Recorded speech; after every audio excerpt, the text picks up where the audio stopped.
आज के इस वीडियो में हम एक नई सीरीज निदानात्मक कक्षा हेतु मॉड्यूल अभ्यास पुस्तिका सन 2024-25 कक्षा 10वीं विषय सामाजिक विज्ञान की सीरीज शुरू करने वाले हैं। तो चलिए हम इस वीडियो को शुरू करते हैं। इस मॉड्यूल बुक की शुरुआत होती है भूगोल के अध्याय 7 राष्ट्रीय अर्थव्यवस्था की जीवन रेखाएं से। आपको बता दें कि आपकी वार्षिक परीक्षा में इस पाठ से 7 अंक के प्रश्न पूछे जाएंगे। तो चलिए पहला प्रश्न देखते हैं। दो दूरस्थ स्थित स्थान जो पूर्वी पश्चिमी गलियारे से जुड़े हुए हैं। इस प्रश्न का आंसर है ऑप्शन नंबर ब सिलचर तथा पोरबंदर। अगला प्रश्न है स्थानांतरण हानियों तथा देरी को घटाता है। आंसर है ऑप्शन नंबर ब पाइपलाइन परिवहन। प्रश्न नंबर 3 हजीरा विजयपुर जगदीशपुर पाइपलाइन से नहीं जुड़ा है। आंसर ऑप्शन नंबर ब महाराष्ट्र। प्रश्न नंबर 4 पूर्वी तट पर स्थित पत्तन जो अंतःस्थलीय तथा अधिकतम गहराई का पत्तन है। Answer option number the Visakhapatnam. पांचवा प्रश्न भारत में वस्तुओं तथा यात्रियों के परिवहन का प्रमुख साधन है। आंसर ऑप्शन नंबर स रेल परिवहन। अगला प्रश्न है दो या दो से अधिक क्षेत्रों के व्यापार को कहते हैं। आंसर है ऑप्शन नंबर स अंतर्राष्ट्रीय व्यापार। प्रश्न नंबर 7 निम्नलिखित में से कौन सा भारत का पत्तन है जो देश के कुल लौह अयस्क का 50% निर्यात करता है। आंसर है ऑप्शन नंबर अ मारमागाओ। प्रश्न नंबर 2 रिक्त स्थान की पूर्ति कीजिए। पहला प्रश्न है जल परिवहन देश का सबसे सस्ता परिवहन साधन है। दूसरा भारत विश्व के सर्वाधिक सड़क जाल वाले देशों में से एक है। तीसरा प्रश्न ठोस पदार्थों को तरल अवस्था में परिवर्तित कर पाइपलाइन परिवहन द्वारा ले जाया जाता है। चौथा वायु परिवहन तीव्रतम आरामदायक एवं प्रतिष्ठित परिवहन का साधन है। पांचवा एयर इंडिया घरेलू और अंतर्राष्ट्रीय वायु सेवाएं भी प्रदान करती है। छठवां प्रश्न पर्यटन राष्ट्रीय एकता को प्रोत्साहित करता है। प्रश्न नंबर 3 सत्य असत्य लिखिए। पहला है भारत में सड़क परिवहन रेल परिवहन से पहले प्रारंभ हुआ। सत्य। भारत पेट्रोलियम का निर्यात करता है। सत्य। परमहंस एक हेलीकॉप्टर सेवा है। सत्य। पारदीप पत्तन महाराष्ट्र में स्थित है। असत्य। हल्दिया तथा इलाहाबाद के मध्य यमुना नदी जलमार्ग है। असत्य। और छठवा है कोंकण रेलवे का विकास भारत के पूर्वी तट पर किया गया। असत्य। प्रश्न नंबर 4 सही जोड़ी बनाइए। पहला है राष्ट्रीय राजमार्ग। इसका आंसर है ऑप्शन नंबर द केंद्रीय लोक निर्माण विभाग। दूसरा राज्य राजमार्ग। आंसर है ऑप्शन नंबर अ सार्वजनिक निर्माण विभाग। तीसरा है सीमा सड़क संगठन। इसका आंसर है ऑप्शन नंबर ब भारत सरकार प्राधिकरण। चौथा है ज्वारी पत्तन। इसका आंसर है कांडला। पांचवा अंतःस्थलीय नदी पत्तन। इसका आंसर है कोलकाता। और छठवा है कृत्रिम पत्तन। इसका आंसर है ऑप्शन नंबर ज चेन्नई। प्रश्न नंबर 5 एक शब्द या वाक्य में उत्तर लिखिए। पहला प्रश्न है राज्यों और देशों में व्यक्तियों के बीच वस्तुओं का आदान प्रदान क्या कहलाता है। इसका आंसर है व्यापार। दूसरा प्रश्न किसी देश के अंतर्राष्ट्रीय व्यापार की प्रगति किसका सूचक होती है। आंसर है आर्थिक वैभव। प्रश्न नंबर 3 आयात और निर्यात के अंतर से क्या निर्धारित होता है। आंसर है व्यापार संतुलन। चौथा प्रश्न भारत में प्रमुख पत्तनों की संख्या कितनी है। आंसर है 12। पांचवा किस पत्तन को दीनदयाल पत्तन के नाम से भी जाना जाता है। आंसर है कांडला। छठवां प्रश्न भारत में अंतःस्थलीय नौ संचालन जल मार्ग की लंबाई कितनी है। आंसर है 14,500 किलोमीटर। सातवां प्रश्न भारतीय रेल परिवहन को कितने रेल प्रखंडों में विभाजित किया गया है। आंसर है 16। आठवां प्रश्न विश्व की सबसे लंबी राजमार्ग सुरंग का नाम है। आंसर है अटल टनल।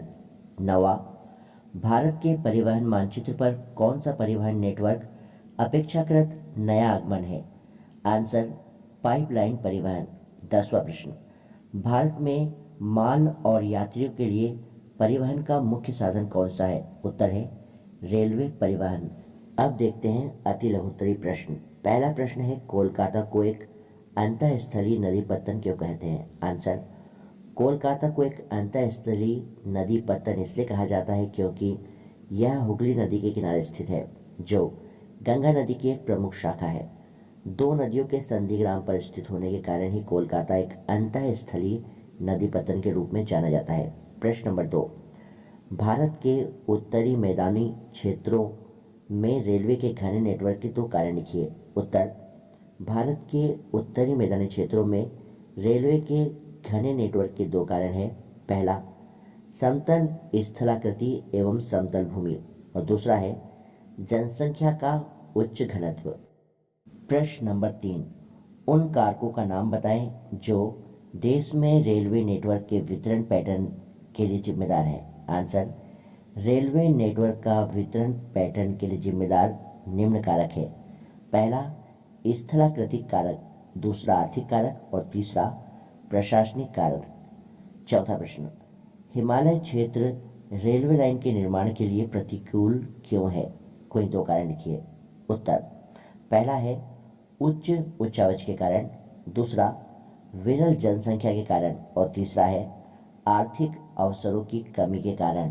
प्रश्न नंबर 5, देश की पहली रेलगाड़ी कब और कहां से कितनी दूरी तक चलाई गई? आंसर है, भारत की पहली रेलगाड़ी 16 अप्रैल 1853 को मुंबई और ठाणे तक चलाई गई। ये 34 किलोमीटर की दूरी तक चलाई गई थी। छठवां प्रश्न, भारत के पूर्वी घाट पर स्थित कोई दो राज्य एवं उनके प्रमुख पत्तन के नाम लिखिए। उत्तर, तमिलनाडु में चेन्नई पत्तन और आंध्र प्रदेश में विशाखापट्टनम। प्रश्न नंबर 7, स्वर्णिम चतुर्भुज महाराजमार्ग की दो विशेषताएं लिखिए। उत्तर, पहली विशेषता है यह भारत सरकार की दिल्ली कलकत्ता चेन्नई मुंबई को जोड़ने वाली 6 लेन महाराजमार्ग की सड़क परियोजना है। दूसरा, इस परियोजना के तहत दो गलियारे प्रस्तावित है। प्रथम, उत्तर दक्षिण गलियारा जो श्रीनगर को कन्याकुमारी से जोड़ता है, तथा द्वितीय पूर्व पश्चिम गलियारा जो कि सिलचर जो कि असम में है उसे पोरबंदर जो कि गुजरात में है से जोड़ता है। प्रश्न नंबर 8, भारत के पश्चिमी घाट पर स्थित कोई दो राज्य एवं उनके पत्तन के नाम लिखिए। उत्तर, कर्नाटक में न्यू मैंगलोर पत्तन और महाराष्ट्र में मुंबई पत्तन। प्रश्न नंबर 9, संचार के साधन के रूप में दूरदर्शन की दो विशेषताएं लिखिए। पहली, दूरदर्शन एक सार्वभौमिक माध्यम है जो अपनी व्यापक भूमिका के कारण सभी लोगों को भारत भर में जोड़ता है। दूसरा, दूरदर्शन शिक्षा और सूचना को प्रोत्साहित करने के लिए एक महत्वपूर्ण माध्यम है। प्रश्न नंबर 10, अंतर्राष्ट्रीय व्यापार किसे कहते हैं? उत्तर, अंतर्राष्ट्रीय व्यापार दो देशों के मध्य होता है। बड़े पैमाने पर विदेशी मुद्रा का आदान प्रदान होता है।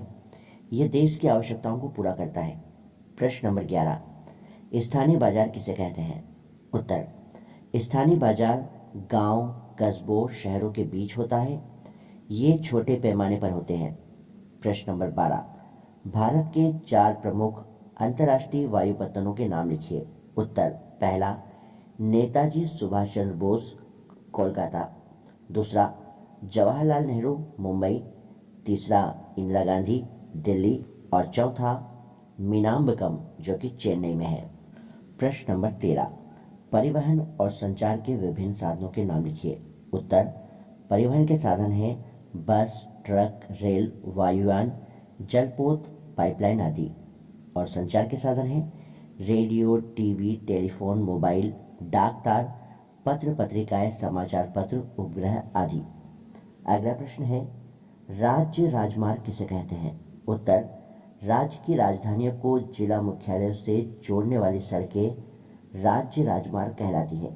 15 प्रश्न, उत्तर दक्षिण तथा पूर्व पश्चिम गलियारों के अंतिम स्टेशनों के नाम लिखिए।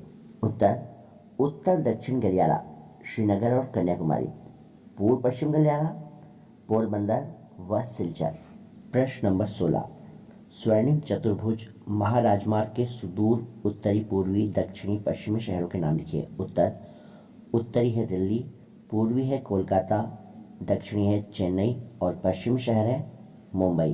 प्रश्न नंबर 17, भारत के 4 प्रमुख अंतर्राष्ट्रीय वायुपत्तनों के नाम लिखिए। उत्तर, पहला है नेताजी सुभाष चंद्र बोस कोलकाता, दूसरा है मुंबई का जवाहरलाल नेहरू, तीसरा दिल्ली का इंदिरा गांधी और चौथा चेन्नई का मीनाम्बकम। अब देखते हैं लघु उत्तरीय प्रश्न। पहला प्रश्न है, राष्ट्रीय राजमार्ग किसे कहते हैं? स्पष्ट कीजिए। उत्तर, राष्ट्रीय राजमार्ग परियोजना भारत के राष्ट्रीय राजमार्ग प्राधिकरण के अधिकार क्षेत्र में है। राष्ट्रीय राजमार्ग देश के दूरस्थ भागों को जोड़ते हैं। ये प्राथमिक सड़क तंत्र है जिनका निर्माण व रखरखाव केंद्रीय लोक निर्माण विभाग के अधिकार क्षेत्र में है। अनेक प्रमुख राष्ट्रीय राजमार्ग उत्तर से दक्षिण तथा पूर्व से पश्चिम दिशाओं में फैले हैं। दिल्ली व अमृतसर के मध्य ऐतिहासिक शेर शाह सूरी मार्ग राष्ट्रीय राजमार्ग संख्या 1 के नाम से जाना जाता है। प्रश्न नंबर 2, उत्तरी पूर्वी राज्यों में वायु परिवहन अधिक महत्वपूर्ण क्यों है? उत्तर, उत्तरी पूर्वी राज्यों में वायु परिवहन अधिक महत्वपूर्ण होने के कारण निम्नलिखित है। पहला है ऊबड़ खाबड़ भूमि, दूसरा सघन वनी क्षेत्र, तीसरा अनेक नदी नाले तीव्रगामी स्रोत और चौथा है सड़कें तथा रेलें बिछाना खर्चीला तथा कठिन है। प्रश्न नंबर 3, वायु परिवहन का महत्व लिखिए। उत्तर, ऑप्शन नंबर 1 है वायु परिवहन परिवहन का तीव्रतम साधन है। दूसरा, यह अति दुर्गम स्थानों जैसे ऊंचे पर्वत, मरुस्थलीय भागों, घने जंगलों में लंबे समुद्री रास्तों को पार करने के लिए सक्षम है। तीसरा, देश के उत्तरी पूर्वी राज्यों के लिए काफी सहायक है। चौथा पॉइंट, प्राकृतिक आपदा के समय राहत पहुंचाने के लिए महत्वपूर्ण भूमिका निभाता है। चौथा प्रश्न है पाइपलाइन परिवहन के लाभों को लिखिए। उत्तर, पाइपलाइन परिवहन के लाभ निम्नलिखित है। पहला है पाइपलाइन परिवहन ने परिवहन के साधनों में एक नया और महत्वपूर्ण अध्याय जोड़ दिया है। दूसरा, पाइपलाइनों का विस्तार जल और थल क्षेत्रों में समान रूप से किया जा सकता है। तीसरा, मुंबई हाई से तट तक खनिज तेल और गैसों को पाइपलाइनों से पहुंचाया जाता है। प्रश्न नंबर 5, स्वर्णिम चतुर्भुज महाराजमार्ग के महत्व लिखिए। उत्तर, पहला पॉइंट है इस महाराजमार्ग का प्रमुख उद्देश्य भारत के मेगा सिटी के मध्य की दूरी व परिवहन समय को न्यूनतम करना है। दूसरा पॉइंट, आर्थिक विकास को प्रोत्साहन। स्वर्णिम चतुर्भुज महाराजमार्ग के माध्यम से भारत के विभिन्न क्षेत्रों के बीच परिवहन की सुविधा बढ़ जाती है, जिससे विभिन्न राज्यों में आर्थिक विकास को प्रोत्साहित करने में मदद मिलती है। तीसरा पॉइंट है यह मार्ग व्यापारी और औद्योगिक क्षेत्रों के लिए महत्वपूर्ण है क्योंकि वस्तुओं और सेवाओं को विभिन्न शहरों और राज्यों के बीच आसानी से ट्रांसपोर्ट करने का सुविधाजनक रास्ता प्रदान करता है। इससे आर्थिक गतिशीलता और औद्योगिक विकास को बढ़ावा मिलता है। प्रश्न नंबर 6, भारत के 3 प्रमुख पाइपलाइन परिवहन के बारे में लिखिए। उत्तर, पहला, ऊपरी असम के तेल क्षेत्रों में गुवाहाटी, बरौनी व इलाहाबाद के रास्ते कानपुर तक। दूसरा, गुजरात के सायला से वीरमपुर गांव, मथुरा, दिल्ली व सोनीपत के रास्ते पंजाब में जालंधर तक। तीसरा, गैस पाइपलाइन गुजरात में हजीरा को उत्तर प्रदेश से जगदीशपुर से मिलाती है। प्रश्न नंबर 7, भारतीय सड़क परिवहन समस्याओं से ग्रसित है, किन्हीं 4 समस्याओं के बारे में लिखिए। उत्तर, भारतीय सड़क परिवहन की 4 समस्याएं निम्नलिखित है। पहली समस्या है भारत में जनसंख्या 102.7 करोड़ से अधिक है, साथ ही साथ ढोए जाने वाले माल की मात्रा अत्यधिक है। इन दोनों की आवश्यकताओं की पूर्ति के लिए सड़क जाल कम पड़ता है। दूसरा पॉइंट है राष्ट्रीय राजमार्ग कम है, इन पर परिवहन का दबाव बहुत अधिक है। तीसरा पॉइंट, सड़कें संकरी है जिन पर आए दिन अनेक दुर्घटनाएं होती रहती है। और चौथा पॉइंट है सड़कों पर बने पुल तथा पुलिया संकरी है तथा अधिकतर ये बहुत पुराने होने के कारण टूटने का डर रहता है। प्रश्न नंबर 8, भारत में आंतरिक जलमार्गों का अधिक विकास क्यों नहीं हो पाया है, कारण लिखिए। उत्तर, देश की अधिकांश नदियां मौसमी हैं।